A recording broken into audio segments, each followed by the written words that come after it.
All right, welcome to day 10 update, the Anthony TT Jordan trial. Couple notes here is I was not in court today. My son had a surgery. He broke his femur when he was 12 years old playing football, and he managed somehow to break that rod that was in his femur. And today they took that rod out. 4-hour surgery. He is resting uncomfortably and just left the hospital as visiting hours were over. Only one parent gets to stay, and my wife drew the short straw on that. Much better caretaker. So, but yeah, I was not in court today, so I apologize for that.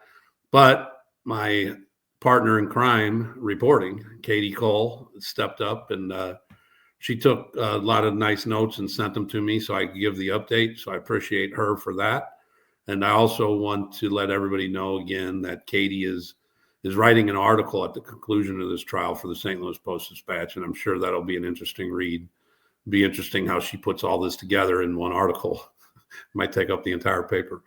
But so look forward to that coming out. And Katie was also on our podcast on Monday, and we went over the TT trial and some of the other stuff she's reported on in the past. And Katie's a good young reporter, and I think she's going to be a very good crime reporter for St. Louis in the upcoming the near future as she goes through this. So, again, thanks to her, and the likes and the comments and the shares and all that, much appreciated.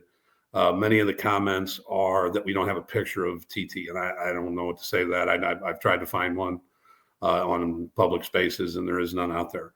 And then somebody said, describe TT. Well, I've stated many times in many other updates is I'm not in the courtroom. I stay in that overflow room, leave the courtroom for family and all that. So, and friends. So I just kind of stay out of the way and just report on the facts of the case. So that's that. And one of the things we're going to do at the conclusion of this trial is I've reached out. You're probably not going to be able to get any investigators on until this thing's fully closed. So that's not a possibility. But I did reach out to one of the supervisors in the intelligence division, and the St. Louis Metropolitan Intelligence Division was running this whole thing, or ran a lot of this through different agencies, but they were very involved in this. And Bill McDonough, who was a supervisor down there at the time, was involved in a lot of these proffers and sat in them and really knew the case inside and out as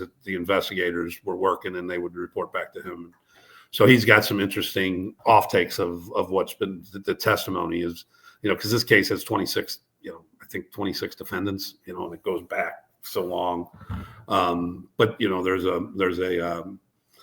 some police corruption in the case, or one officer that was involved in this case, and it was interesting how he was involved.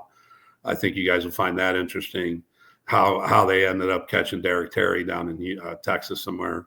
I think you'll find that interesting, and just some other stuff that I think that weren't brought out in the trial because, in a trial with 10, when you're trying to put together a case with 10 different incidents and all the stuff that you've heard, you can't go back and because you just want to present the jury with here's what we're charging them with and here are the facts of this, rather than here's the whole case and then confuse people more than they might be confused.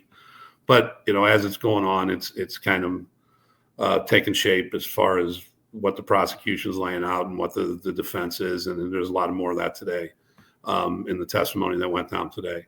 But we've got that, and then also one of the ideas that has been coming up is the BMF. St. Louis was very, very involved in the BMF. I'm getting Joe Cronin from the DEA is going to come on with me. He's one of the hosts on our Federal Friday shows, and he was very involved going back to the 90s with these guys and they're with the BMF. And you've heard the name Oscar Dillon in this trial. I believe he was a name that used to come up with the BMF back in the day. So there's a lot of crossover in all these cases. But that should be interesting. I think you guys will find that very, very interesting. And Joe will lay out how he believes that without St. Louis, the BMF would have never started the way it did and grew the way it did. And it all started here in the 90s, and when somebody got locked up, and they just took it, and BMF became what it was. And so you'll hear that. So I think you guys will really, really find that interesting. And we got other cases that we're going to talk about and bring to light. So just stay tuned. And when you subscribe, obviously you'll get that right in your feed. So encourage people to continue to like, subscribe, all that good stuff. So now we'll get to today's testimony.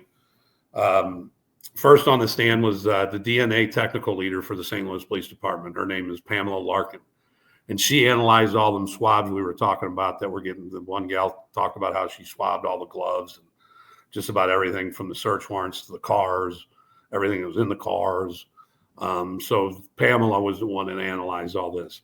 And Katie was saying that she found partial or whole matches to TT's DNA on a whole bunch of materials such as guns, magazines, cartridge casing, the braids, the sweatshirt, the gloves. And there was also a CODIS hit on one of the guns from Antonio Washington, which kind of corroborates that he was involved, on a lot of these, when they'd grab these guns and go do something, whatever they would do, are accused of doing. And then TT's attorneys, again, they went after the DNA, noting that there weren't any matches on the steering wheels, the gear shifts, inside of the car, of the BMW and the Mustang and the Infiniti. And the rag that was found in there, they didn't find any DNA on it. They did find a CODIS hit on the DNA from the Infiniti from Vince's Masure's lot, and Vince's DNA was on it. So they pointed that out. And then there was 3 shell casings that they found, the one behind the headrest. They found DNA on that. And then the 2 that they found in the trunk of the Infiniti, they didn't find DNA on that. So obviously the defense, brought that to everybody's attention. And then in recross, and then they also found DNA on one of the guns in the back of the BMW that was seized on Sacramento, and they found Antonio Washington's DNA on that. So again, that's the DNA that they found, but the lawyers went on to say that they didn't find any DNA in on any of the drugs seized in the entire case, so that they want to distance themselves from any drugs, obviously. So that was that was Pamela Larkin's testimony, just that DNA was found on a lot of the stuff that was seized throughout this investigation, or particularly Sacramento and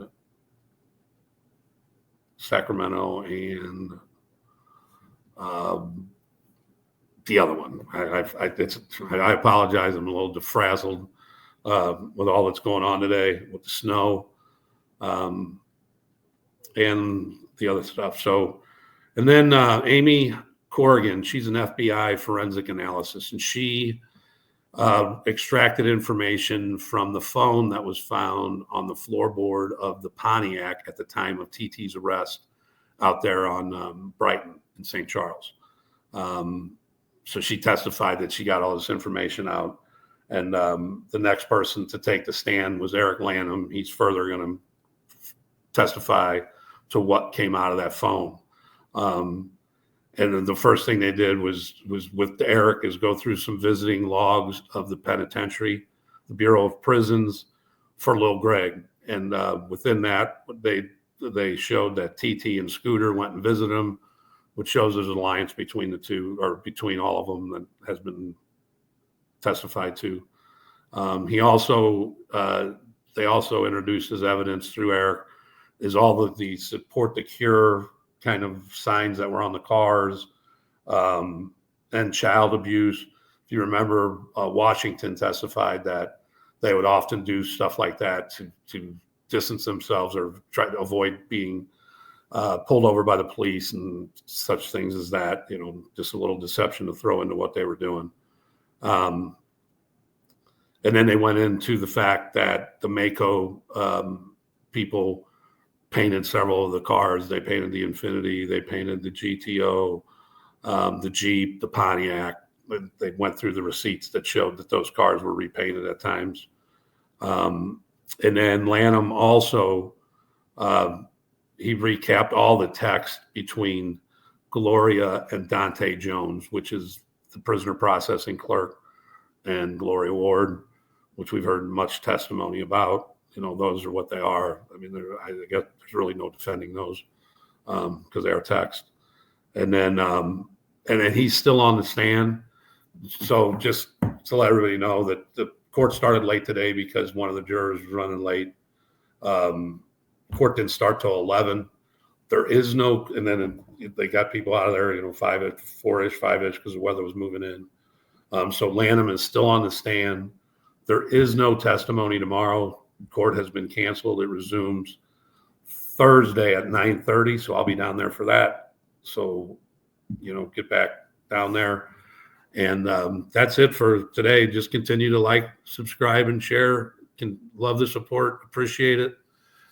Peace.